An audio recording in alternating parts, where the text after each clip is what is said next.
Assalamualaikum warahmatullahi wabarakatuh. Selamat pagi Bapak Ibu sekalian. Merdeka. Sekali lagi saya cuma ingin menegaskan Bapak Ibu sekalian bahwa yang namanya Undang-Undang Omnibus Law yang sebentar lagi akan ditandatangani oleh Presiden Jokowi itu sebenarnya bukan undang-undang yang asli, murni, dibikin baru, tidak. Tetapi undang-undang itu diambilkan dari, katakanlah di DPR sana ada gudang yang untuk mengisi undang-undang yang sudah ada. Maka undang-undang yang sudah ada ini, puluhan undang-undang itu kemudian diambil oleh anggota-anggota DPR itu, diambil kemudian dijadikan satu, dijilid jadi satu. Itulah undang-undang Omnibus Law. Jadi kalau Presiden Jokowi waktu itu memberikan waktu 100 hari, wah itu terlalu panjang. Nggak usah 100 hari, nggak sampai 1 hari itu undang-undang itu sudah dijilid, sudah jadi undang-undang Omnibus Law. Paling hanya beberapa bagian tiap undang-undang itu ditambah-tambahin. Jadi kalau seperti undang-undang listrikan yang tadinya unbundling, yang sudah dihilangkan, ditimbulkan lagi. Jadi Bapak Ibu tahu kan unbundling? Unbundling itu suatu ketentuan yang mengatakan bahwa listrik ini semuanya swasta. Pembangkit-pembangkit itu asing dan asing. Retail yang masuk ke rumah kita itu harus swasta semua. Dan memang sekarang faktanya sudah seperti itu. Waktu itu sudah dijual oleh oknum direktur utama PLN saat itu kepada para taipan 9 naga. Jadi sekarang ini sudah bukan punya PLN. Asing dan asing 90% sudah menguasai pembangkit di Jawa Bali. Itulah unbundling. Di mana saat itu undang-undangnya sudah dihapus oleh MK. Sekarang dengan adanya Omnibus Law ini ditimbulkan lagi. Jadi sekarang seandainya besok kemudian Januari itu tarif listriknya itu naik sampai 5 kali lipat, bahkan lebih seperti Filipina itu, kita sudah tidak bisa apa-apa lagi. Karena Omnibus Law sudah mengesahkan itu semua. Itu artinya sudah hilang itu. Jadi gunanya Omnibus Law itu seperti itu diantaranya. Undang-undang yang sudah dihapus oleh MK dimunculkan lagi. Banyak lagi, misalnya undang-undang tenaga kerjaan, undang-undang minerba, undang-undang migas, undang-undang sumber daya air yang tadinya PLTA itu biasa saja, dalam operasional itu adalah normal-normal saja seperti itu. Sekarang ini ditambahi pajak yang non pajak, artinya ada suatu pendapatan yang non pajak. Itu per KWH rata-rata 200 rupiah per KWH. Itu seperti halnya yang di Saguling Cirata. Itu yang biasanya biaya operasi PLTA itu hanya sekitar 400 atau paling banter 500, besok akan jadi 700. Seperti itu. Dan kenaikan ini dibebankan pada konsumen. Dan konsumen sudah tidak bisa berontak karena keputusan MK yang membatalkan adanya unbundling dihidupkan lagi di Undang-Undang Omnibus Law ini. Seperti itu, hakikat Omnibus Law itu seperti itu. Jadi mereka nggak bikin baru, tidak. Undang-undang yang sudah ada itu diambil, kemudian dijepret, dijilid. Dalam satu jilid, kemudian diundangkan. Omnibus Law namanya. Wah. Sekali lagi kalau untuk listrik ya, undang-undang yang sudah tidak ada unbundlingnya dengan adanya ini hidup lagi. Begitu juga yang lain-lain. Seperti itu. Nah, akan saya detailkan di permasalahan sektor ketenaga listrikan karena itulah yang kami kuasai. Saya tidak mau bicara yang di luar apa yang telah kami kuasai. Tidak profesional itu namanya. Karena apa? Tenaga listrikan ini memang sudah menjadi incaran internasional. Sebenarnya dengan adanya sudah dibatalkan MK, sudah hilang, itu sudah selesai. Tapi ini muncul jadi masalah lagi. Jadi masalah lagi. Mengapa bisa seperti itu? Karena faktanya untuk tahun ini Bapak Ibu sekalian, subsidi kelistrikan itu sudah naik 3 kali lipat dari saat masih dioperasikan PLN untuk Jawa Bali. Jadi kelistrikan yang selama ini dioperasikan oleh PLN itu selama ini sebelum 2020 itu rata-rata subsidinya hanya berkisar 50 triliun.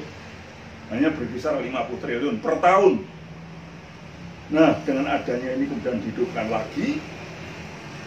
Dan faktanya sekarang pun pemerintah harus membayar di tahun 2020 ini subsidi listrik itu diperkirakan sampai Desember itu sudah 150 triliun.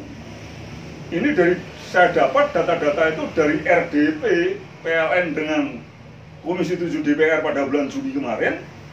Kemudian presentasi Menteri Keuangan Sri Mulyani di depan IPB dan peraturan pemerintah tentang penyertaan modal negara.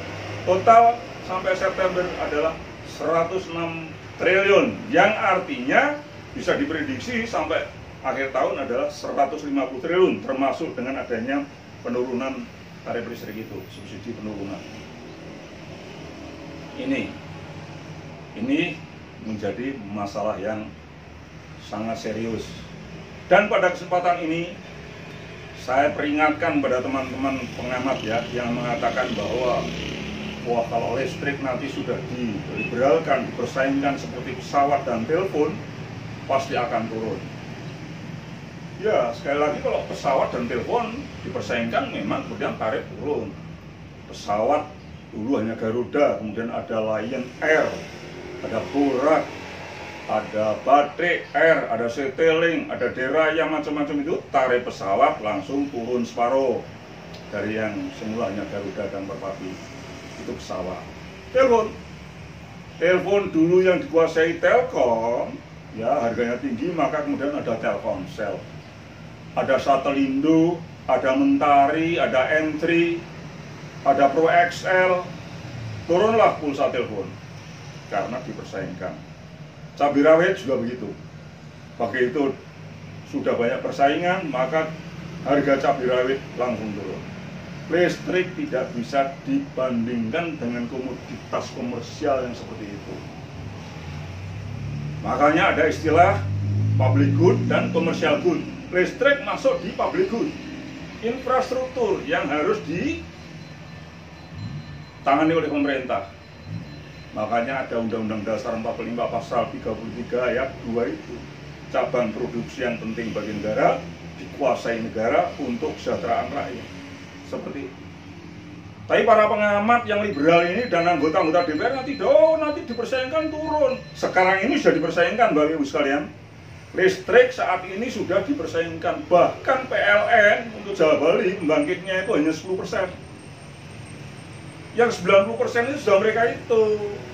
Senhua, Huadian, Sinomeh, CNIEC, Marubeni, General Electric, IDF dan sebagainya itu.